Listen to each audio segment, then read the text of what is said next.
Donc, on revient sur cette page qui concerne les produits dans lesquels on va réaliser un CRUD. Donc, le CRUD, comment il va se passer? Bah, déjà, pour la partie read, c'était le tableau qu'on avait mis en place, où on avait récupéré tous les produits et il fallait les afficher. Pour la modification, ça va être ce lien-là. Pour la suppression, ça va être celui-là. Et pour l'ajout ou la modification, du coup, ça va être le formulaire. Donc, nous, on va se charger du plus simple. Le plus simple, c'est pour l'instant la suppression. Donc, ce qu'on va faire, c'est qu'on va commencer par dire si j'ai un paramètre de l'ArgetAction et que sa valeur c'est delete, moi ce que je vais vouloir faire c'est gérer la suppression. Je vais faire un exec, je vais faire un delete product where id est égal à $id et on va variabiliser donc le $get_id product dans la variable. D'accord? Ça va nous renvoyer combien d'éléments ont été supprimés. Nous on va le variabiliser et si c'est supérieur à 0, alors je mettrai un message qui sera très certainement une div. Et dans cette div, on pourra mettre un message qui dira votre produit a bien été supprimé. D'accord?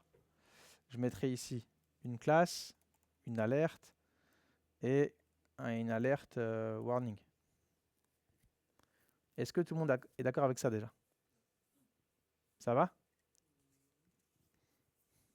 Tout le monde est d'accord avec ça? Maintenant, on va se charger de l'ajout. Donc ça, c'était assez simple. C'était du classique. On n'oubliera pas quand même d'afficher le message et de faire un écho ici de $message.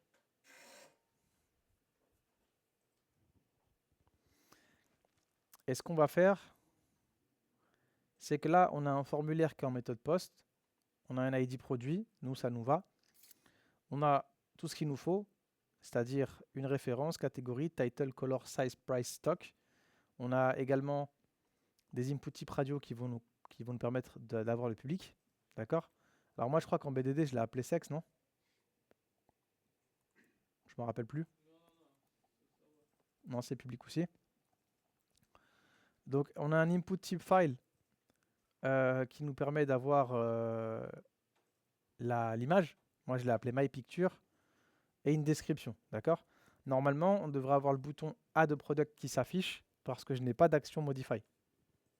D'accord? Donc, moi, si j'ai le bouton Add Product, il s'appelle Add Product. Qu'est-ce que je vais dire? Je vais faire exactement comme j'ai pu le faire pour la suppression, sauf qu'ici, moi, je vais gérer l'ajout. Et la condition, ça va être quoi? Ça va être si j'ai un paramètre qui s'appelle Add Product, quand je soumets mon formulaire, c'est que je suis en train d'en créer un. Vous me suivez? Si je l'ai, c'est qu'il a été soumis. D'accord? Donc c'est qu'il fait partie de mon formulaire. Et ça tombe bien parce que je l'affiche que si je ne suis pas dans le cas d'une modification.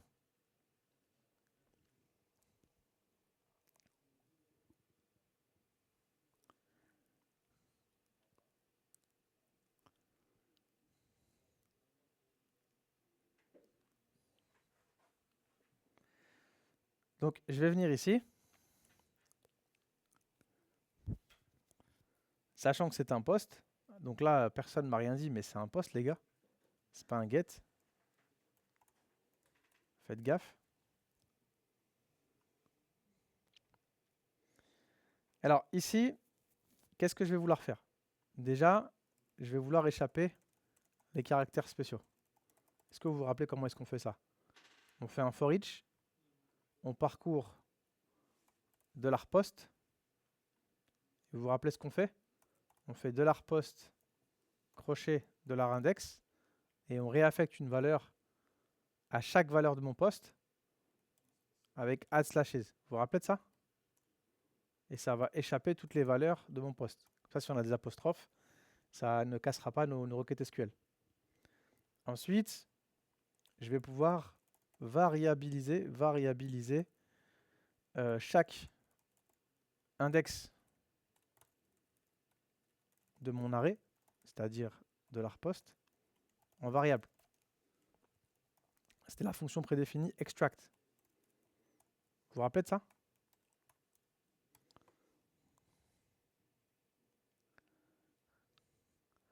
À partir de là, je peux faire mon insert.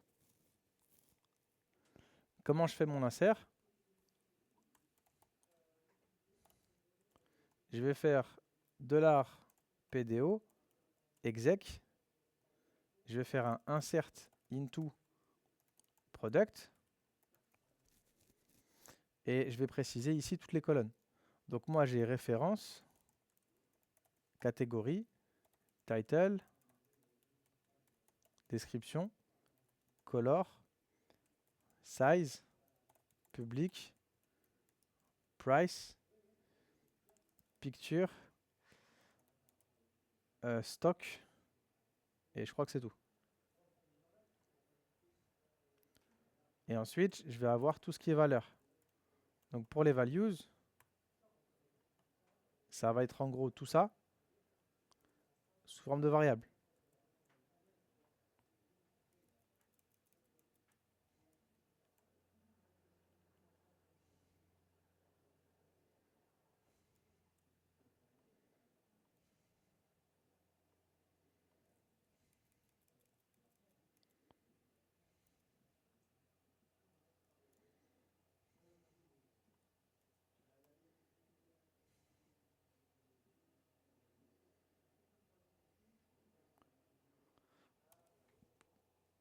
Ça va pour vous?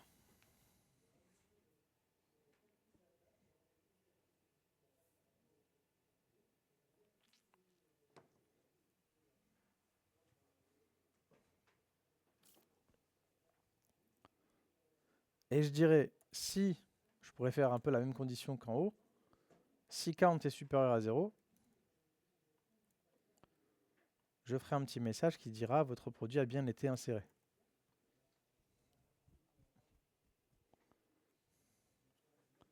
Est-ce que ce code-là, vous le comprenez?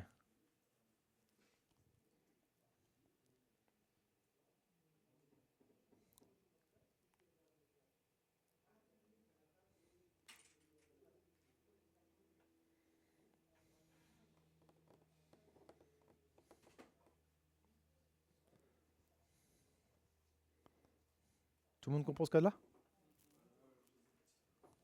Ça vous paraît clair? Ouais. Ouais, justement, on va le gérer maintenant. Donc moi, l'image, je ne vais pas me le retaper parce que je vous l'ai déjà expliqué 2 fois. Donc je vous ai préparé le code et les commentaires. Moi, je l'ai appelé myPicture, mon input type file. Donc j'ai dit si dans name, bah, c'est pas vide, c'est que j'ai un fichier qui a été chargé. Ici, j'ai pas fait de vérification parce qu'on l'a déjà fait ensemble. Donc on va pas perdre de temps à refaire, tu vois. On aurait pu faire des vérifications. Moi, j'en ai pas fait. J'ai pas empêché la taille ou le format, tu vois. Donc j'ai fait quoi? J'ai récupéré le nom de l'image. J'ai ici le chemin vers l'image, après l'avoir nommé. J'ai le chemin pour copier l'image dans le dossier, dans mon serveur, et je la copie. D'accord? Donc ça, c'est ce que je vais stocker en BDD, et ça, c'est le chemin qui me permet de la copier sur le serveur. Donc nous, il va nous manquer 2 choses. Il va nous manquer URL et siteroot. URL et siteroot, je vais les mettre ici dans inc et init.php, et je vais en avoir besoin. Vous vous rappelez ce que c'est? C'est les 2 constantes que je définis qui me permettent d'avoir le site en termes d'URL et le site en termes de dossier. Donc moi, je ne l'ai pas appelé comme ça. Si on va sur mon MAMP, moi, je l'ai appelé AFPA machin, et c'est le dossier 11. Donc je vais récupérer le chemin. Le chemin, c'est celui-là, sur mon serveur. Moi, c'est htdocs parce que je suis sur MAMP. Vous, c'est www. Donc je vais venir ici. J'ai pas besoin de tout ça, parce que là, c'est le chemin de mon ordinateur. Moi, c'est l'URL du serveur que je veux, pas le dossier de mon ordi. Et c'est tout ça, d'accord? Je suis bien sur mon serveur dans AFPA 2025, et mon site, je l'ai appelé 11 underscore machin. Ok? Donc, si j'ai chargé une photo, je récupère le nom de la photo. Je forme ici l'URL pour arriver à la photo. Le chemin en termes de dossier pour la copier. et je la copie en récupérant le chemin où elle se trouve actuellement, dans le chemin temporaire, que je copie dans mon nouveau dossier. Et je suis bien dans slash pictures. Ok? Et du coup, le chemin, c'est celui-là.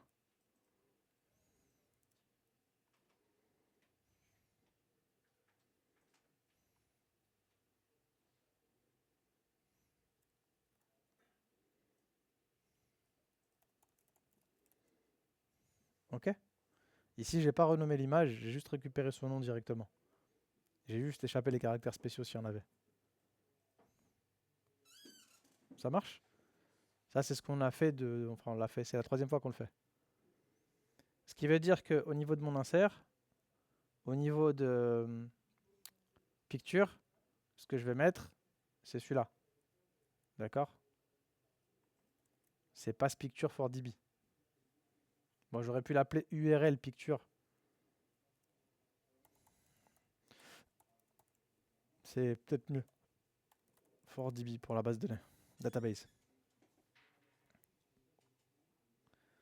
Donc ça me permet de gérer l'insert. Là, je suis dans le cadre d'un insert. Ok? Donc moi, je ne teste rien. C'est vous qui allez tester après pour voir si ça fonctionne. Je fais le squelette. Et maintenant, on va essayer de voir la modification. La modification, vous allez essayer de la terminer. Moi, je vais vous faire le début. Alors, pourquoi je vous fais le début?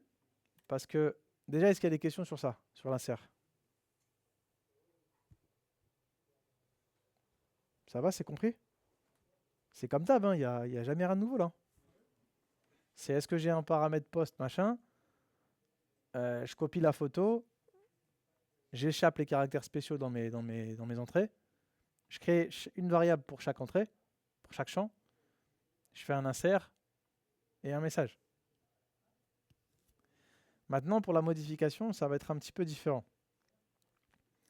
Parce que ici, en gros, il faut que je clique sur ce bouton-là et il faudrait que ça précharge mon formulaire avec les informations de l'identifiant de l'itération. Tout le monde l'a compris ça ou pas? Alors déjà, un truc que je crois que je ne vous ai pas montré en HTML, mais moi j'aimerais bien que si je clique sur le bouton modifier, j'ai un scroll vers le bas, jusque vers le formulaire. Tu vois? Pour qu'esthétiquement on comprenne que le formulaire il a été pré-rempli. Donc au rechargement de la page, j'aimerais bien avoir un scroll vers le formulaire. Comment je vais faire ça? Je vais rajouter ça les gars à mon URL. Dièse et dièse form. Alors pourquoi dièse form? Ça en fait ça veut dire quoi? Ça veut dire que si l'URL il est chargé, je veux que tu scrolles vers le bas jusqu'à l'identifiant, jusqu'à la balise HTML qui est l'identifiant form. Moi, form, je ne l'ai pas inventé. Regardez comment je l'ai appelé. Je lui ai mis un identifiant form. D'accord? Alors, si vous voulez, je l'appelle myForm. Et du coup, ici, je mettrai myForm. Ça me permet de faire un scroll sans avoir besoin de JavaScript. OK? Donc, qu'est-ce que je vais vouloir faire ici si je clique sur le bouton modifier? Je vais vouloir dire si j'ai une action et qu'elle vaut modify, c'est que je suis dans le cadre d'une modification. Comment je vais faire ça? Je vais m'inspirer de ça.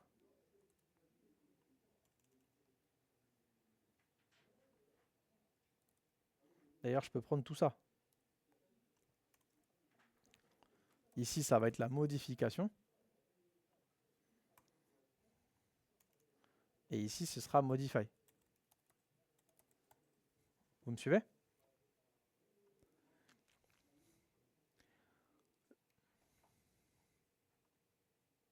Alors, qu'est-ce que je vais dire?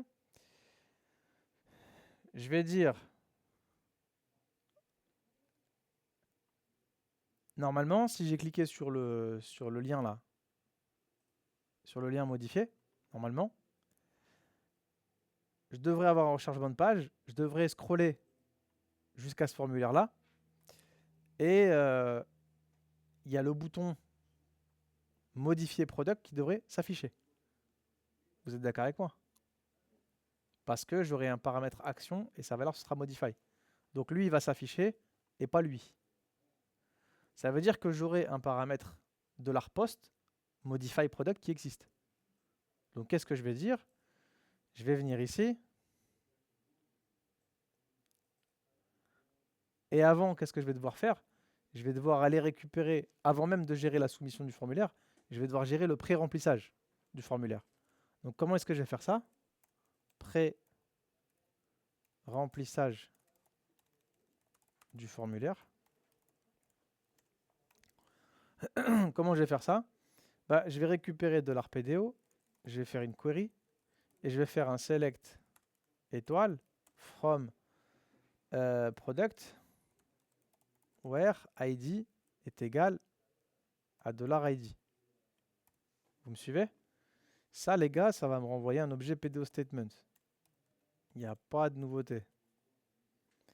Cet objet PDO statement, moi, je vais récupérer un product en faisant stmt fetch PDO fetch assos. Parce que j'en ai qu'un seul. OK? Qu'est-ce que je vais faire? Ça c'est un arrêt. Je vais faire quoi? Je vais faire un extract de $product. Pourquoi, les gars, je fais un extract de $product? Parce qu'en faisant un extract de $product, vous êtes d'accord qu'il va me créer autant de variables que je n'ai de colonnes dans product. Donc il va me créer une variable title, description, picture, etc. Bah, ça tombe bien parce que regardez, plus bas, qu'est-ce que je suis en train de dire ici? Je suis en train de dire toutes ces variables-là, leurs valeurs, elles vont dépendre de si la variable elle a été créée avant. Bah, si je suis dans le cadre d'une modification, ID product, alors ID product c'est pas le bon exemple parce que nous en BDD on l'a appelé ID. Donc partout où j'ai ID product, les gars,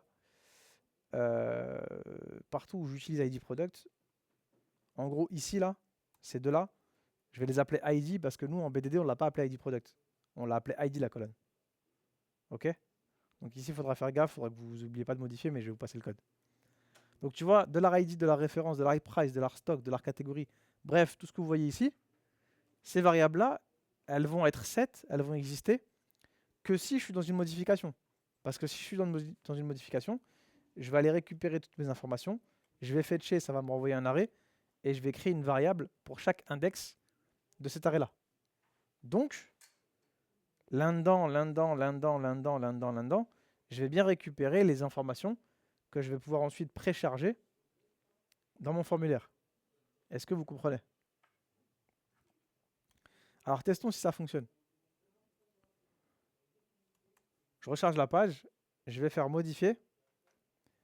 Donc a priori là ça n'a pas fonctionné. On va voir pourquoi. Donc il affiche même pas l'id produit dans le lien modifié. Donc on a dû se tromper.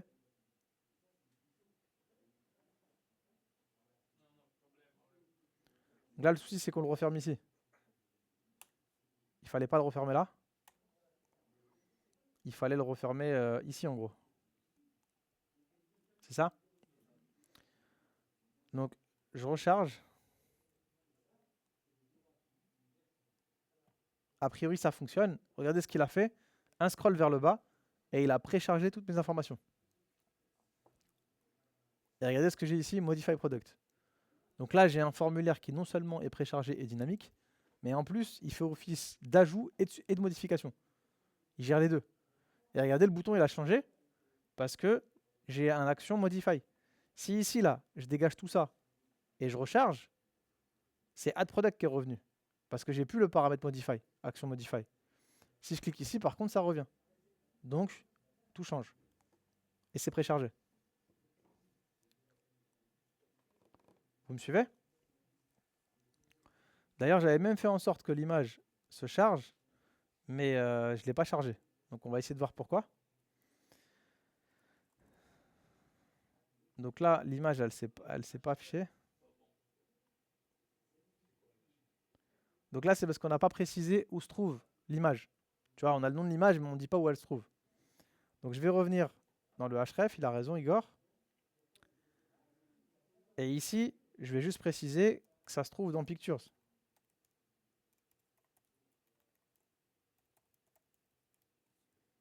Et normalement, si je recharge, l'image s'affiche. Je peux même savoir quelle image j'avais avant. OK?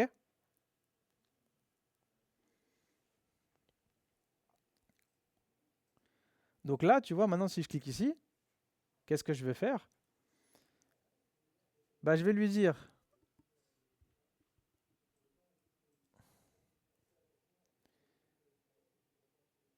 si. Donc en vérité, ici, c'est pas la modification, c'est le pré-remplissage. Pour modification. Et ici, je vais vraiment gérer la modification. Qu'est-ce que je vais lui dire? Je vais lui dire si j'ai un post modify product qui est set. Modify product, rappelez-vous, c'est mon bouton, mon hypotype submit. S'il est set, s'il existe, ça veut dire que je suis en train de soumettre les données en mode modification. D'accord? Qu'est-ce que je vais faire? Bah, je vais avoir besoin potentiellement de tout ça. Donc là, il y aura peut-être un petit peu de doublon de code. Donc ce qu'on pourrait faire, les gars, c'est inclure tout ça dans un post. Moi, je vais dire si mon formulaire il est soumis, je gérerai tout ça à l'intérieur. Et tu vois tout ça là, je vais le mettre à l'intérieur. Vous allez comprendre pourquoi.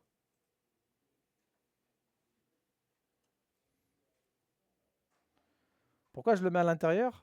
Parce que par exemple, l'image ici, je vais en avoir besoin que ce soit un post ou une modification, que ce soit un ajout ou une modification. J'ai pas envie de doubler le code, tu vois. Donc je vais mettre ça ici, d'entrée de jeu. Parce que je modifie ou que j'ajoute, la gestion de la photo, c'est la même. Vous comprenez? Du coup, je vais pouvoir simplifier un peu mon code et je vais dire si j'ai un post modify product, bah, je fais la modification. Sinon, bah, c'est que c'est un ajout. C'est soit l'un, soit l'autre. Vous voyez ce que je veux dire? Parce que mon post, mon formulaire, il va être soumis que dans deux situations. Modification ou ajout. Donc si c'est pas une modification, c'est un ajout. Si c'est dans les deux cas, que ce soit une modification ou un ajout, je vais avoir besoin d'échapper les caractères et de variabiliser chaque valeur de mon formulaire. Donc ça, je peux le remonter aussi. Parce que j'en ai besoin dans les deux cas. Vous me suivez? Dans les deux cas, j'en ai besoin. Donc ce qui va vraiment différencier, c'est l'exécution de la requête. Ici, j'ai un insert et ici, j'aurai un update. Donc je vais faire l'update. L'update, qu'est-ce que je vais faire? Je vais faire une query ou un exec. Donc moi, ce que je vais faire, c'est que je vais variabiliser la requête. Vous allez comprendre pourquoi. Et ici, je vais faire un update de tout ça. Donc je vais faire un update.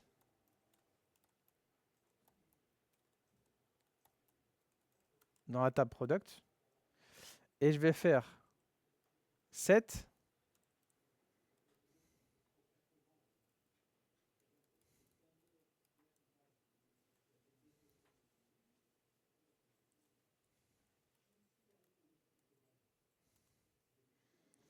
Je vais faire cette référence égale machin, catégorie égale machin, et j'aurai besoin de quoi? J'aurai besoin quand même de faire une condition sur l'ID product. Parce que si je fais un update sans dire where ID product égale, je mets tout à jour. Pour l'instant, c'est pas fini. Donc moi, qu'est-ce que je vais faire? Bah ici, je vais avoir $référence.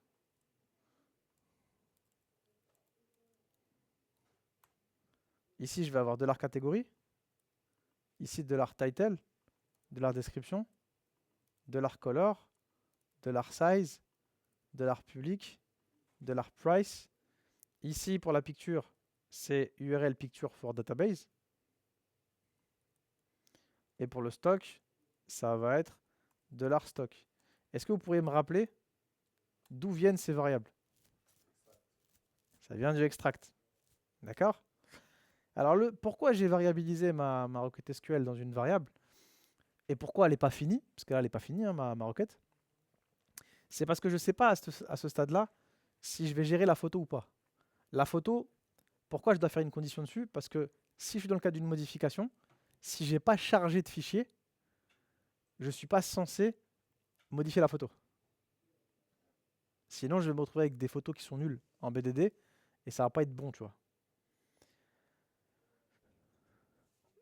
Donc, là, on aurait plusieurs solutions. Moi, je vais dire quoi?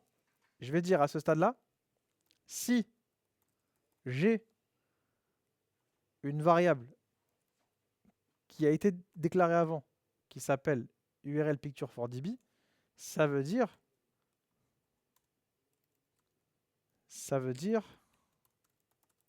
que j'ai chargé une nouvelle photo pour la modification.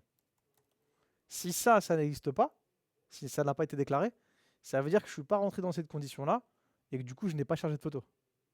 Donc, je ne mets pas à jour la photo. Donc, si j'ai chargé une photo, je mettrai à jour la photo. Ce qui veut dire en termes d'SQL que je vais récupérer cette variable-là, je vais la concaténer et je vais rajouter à tout ça ce que j'avais en fait avant que j'aurais dû garder. Bon, ça aurait été plus vite de le taper que de revenir en arrière, je crois. C'est-à-dire ça.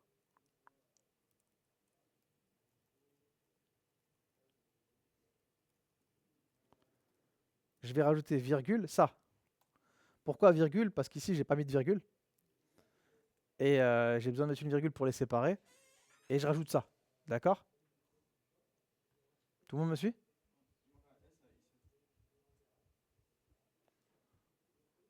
Hein? Ouais.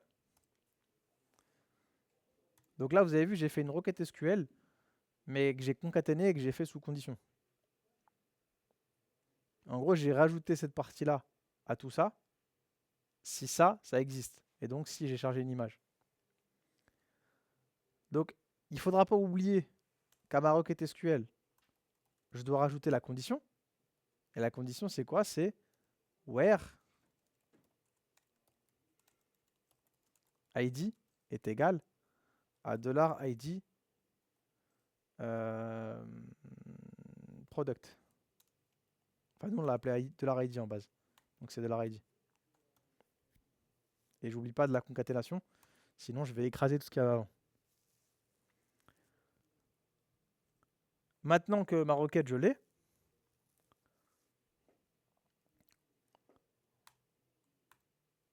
je peux l'exécuter en faisant $pdo exec et je passe ma requête SQL à l'intérieur.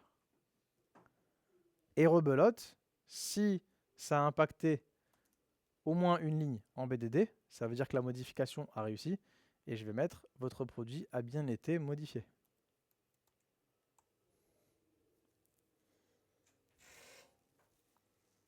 Et là, on a bien ajout, lecture, suppression, modification.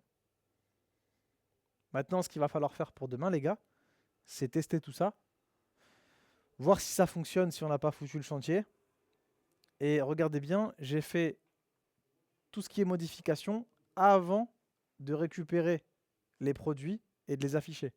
Parce que si j'en ai supprimé, modifié ou ajouté, il faut que je fasse ça avant de récupérer mes produits. Sinon, je vais récupérer peut-être des produits qui n'existent plus en base, que je vais supprimer juste après. Donc ça, je le fais à la fin. D'accord? Donc, ne pas oublier de récupérer les produits à afficher après toute modification. D'accord?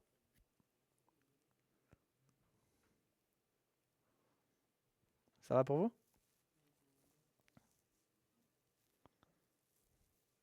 Donc, je vous envoie ce code dans un Share My Code. Là, c'était du direct, donc il y a potentiellement des erreurs. À vous de tester ce soir et de vérifier si ça fonctionne.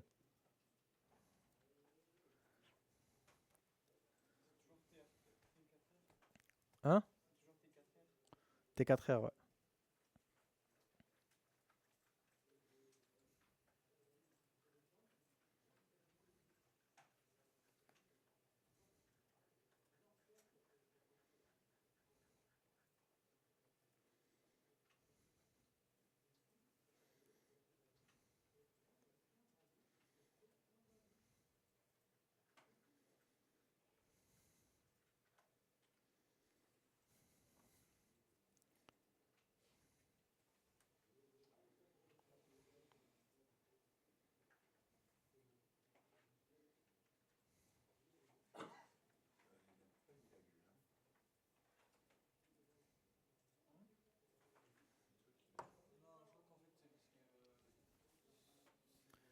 Bon, moi j'arrête la vidéo et on corrigera ça et on vérifiera ça dans la prochaine vidéo.